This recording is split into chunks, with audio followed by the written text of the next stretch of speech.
Hey, what up, YouTube? It's your boy Naruto180 once again, giving you another review.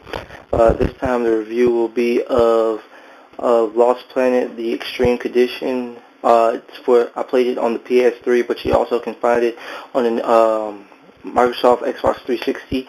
So let's go ahead and get into it. Well, the first thing I'm gonna go ahead and talk about is the story of the game. Pretty much. It takes place in the future. It doesn't take place on Earth. It takes place on EDN3. That's what the planet's called. And the reason why it takes place on this planet is because Earth it can't take on any more life after the constant wars and the nuclear strikes and all the bad things that the humans have done to the Earth. It's uninhabitable anymore, and they had to colonize a new planet, and they found this planet called EDN3, and they decided to say, hey, let's colonize this. The only problem with this is the fact that EDN3 is going through a furious ice age. It's terrible, and the planet, and it's just terrible. It's terrible.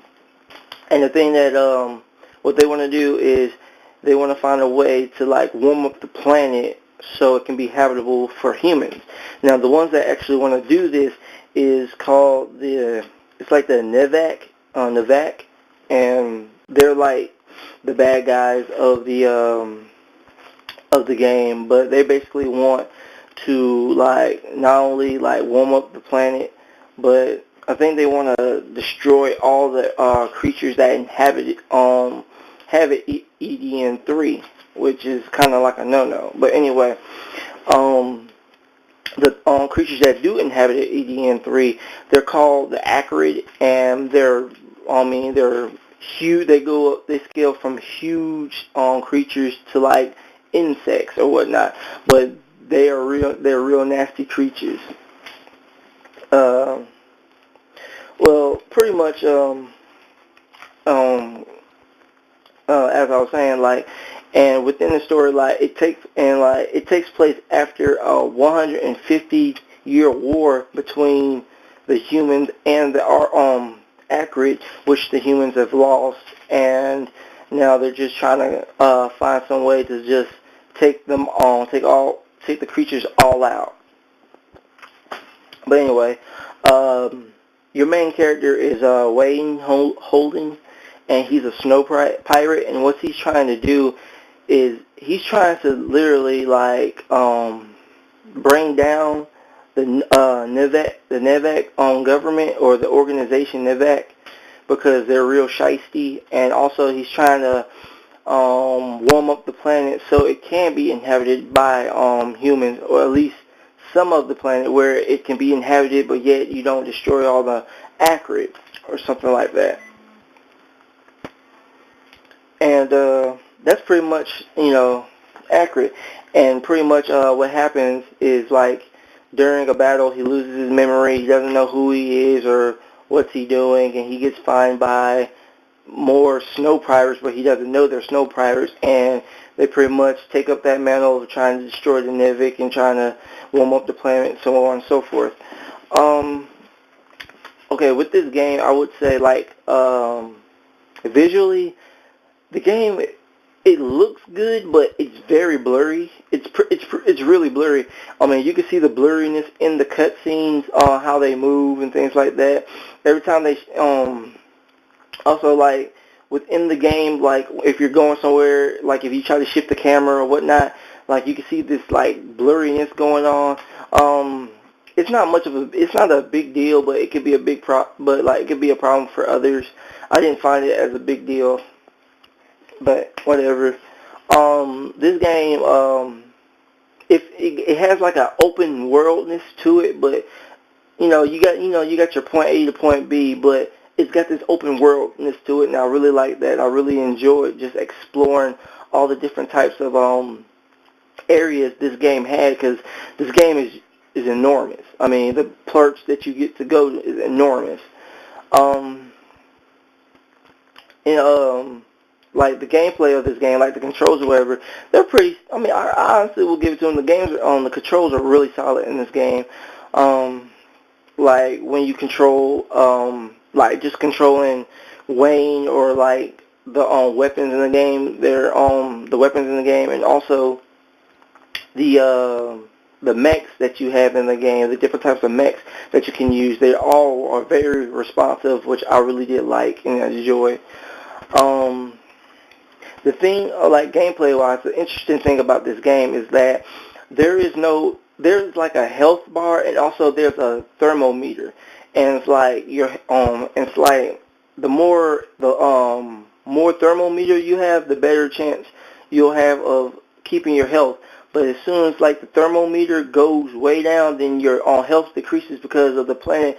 Since it's being in the ice age, you pretty much will freeze to death because you need that warmth. You have like a suit or whatever that warms you, and you need the warmth from not only the animals that you get after you kill them, but also like these machines that kind of restore your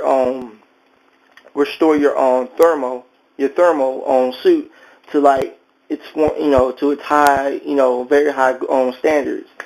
I found that was very interesting in the game. Gave a different dynamic to the game. I really did like it. Another thing, like the creatures in this game, they're accurate. I mean, like I said, they're huge, or they can be very huge and like all mouth dropping. Also, they can be very small, and it's like, yeah, whatever. Another thing about this game is it is very Japan. There's no knock or whatever, but it's very Japan. It's like hard. Like I'm just saying, it's hard because it's like once like the enemy knocks you down and pins you down, you will stay down for a very long time, and it can get very frustrating at times where you really just want to move out the way from the enemy's attacks, but you really can't. And it's more prevalent when you're fighting bosses. Bosses are very huge, accurate, that just will bombard you with like their attacks, and you can't do nothing but put down the controller and just look because you can't move. And when you do move, when they give you the opportunity, you got to move kind of fast, like really, really fast. But I gotta say, I did enjoy the game. I did enjoy the game a lot. I would tell you, like, this game is a rent. I would rent this game. I bought the game myself because I really wanted to play this game. I mean, this was one of the games I had on my wish list for, like, if I was going to ever buy an Xbox 360. This was this alongside Bioshock 1, I should say, was going to be the games that sold me on the Xbox 360. But once I found out they came out for the PS3, I was like, hold up, let me get my PS3 and then get this game.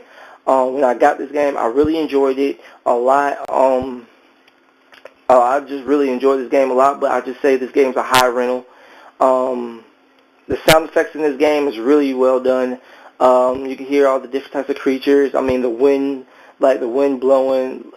I mean, just furiously, you can hear it all. It sounds good. It sounds great. But and the story, like, I'll tell you this much: the story is decent. It's kind of.